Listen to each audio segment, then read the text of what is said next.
कोई डाउट नहीं, सब प्रमाणित है। अब जो भक्ति करेंगे वो पार हो जाएंगे, मर्यादा में रहेंगे अंतिम सांस तक, वो तो सतलोक चले जाएंगे। फिर क्या होगा, 1000 वर्ष के बाद इस भक्ति में बहुत से ऐसे नालायक काल के दूत घुसेंगे, वो धीरे धीरे इनकी भक्ति खराब करवाना शुरू करेंगे। और उस समय जो सच भक्ति जितने समय वो कर चुके और उसके बाद मार्ग दिशा बदल ली, उनके साथ क्या बनेगी कि जैसे पुण्यात्माओं एक श्वास के मंत्र का जो इस दास से प्राप्त करके आप एक श्वास भी मंत्र का ले लेते हो सतनाम का, वैसे तो प्रथम मंत्र से ही आपकी गजब की कमाई शुरू हो जाती है, बहुत ज़्यादा बन जाती है।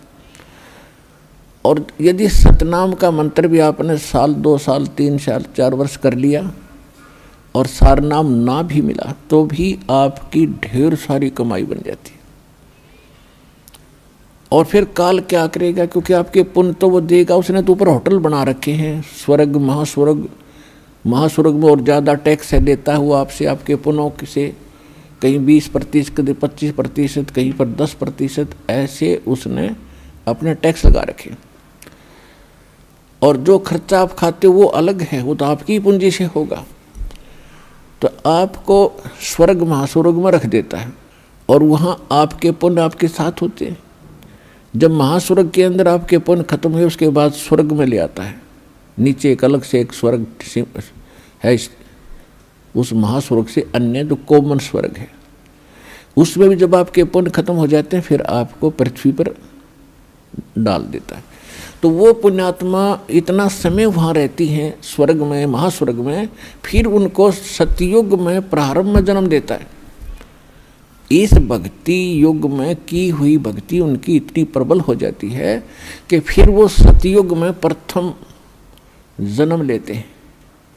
उनकी फिर भी इतनी भक्ति होती है क्योंकि सतयुग में लाखों वर्ष का जीवन होता है, एक का जीवन पूरा करते हैं इतने युग, 1-2 जीवन में वो सतयुग पूरा हो जाता है। फिर त्रेता में आते हो आप वही हो जो पहले भक्ति लगे थे, लेकिन आप फिसल गए, आप रिपट गए, विचलित हो गए किसी कारण से। और परमात्मा का विधान है, जो जन मेरी शरण है ताका हूँ मैं दास, और गेल गेल लाग्या फिरूं जब तक धरती आकाश।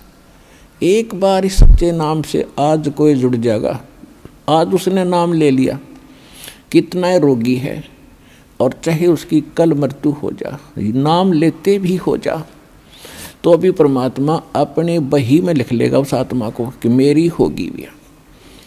अपने आत्माओं हमने असंख्य जन्म बर्बाद कर दिए, असंख्य जन्म मनुष्य के खो चुके हो आप। ये पहला शरीर नहीं जागा जो आज आपका जाने वाला है, मान ले कभी भी। ये तो असंख्य बर्बाद हो लिए, तो कपड़े हैं, कुर्ते पजामे हैं, तो आपकी शरीर बॉडी ऊपर का। और इस नाम के लेते ही आपके कई सैकड़ों कुर्ते पजामे खूटियाँ व अलमारी में रख दिए जाते हैं। मनुष्य आज आपको नाम लेते ही और चाहे अगले पल मृत्यु हो जाती है।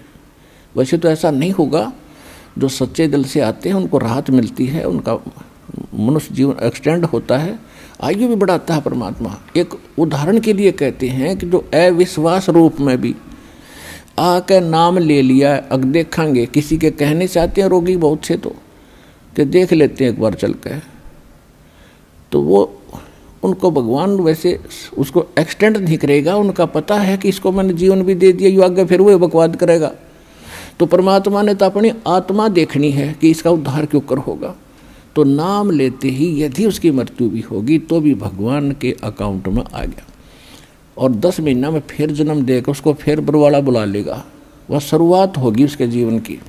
तो यहाँ आने वाले व्यक्ति को हानि कति नहीं है, और कति ज्ञान सुनकर समर्पित होकर आओगे तो आपकी कैंसर का बाप भी ठीक हो जा। भगवान किसे कहते हैं? वाह भाई वाह।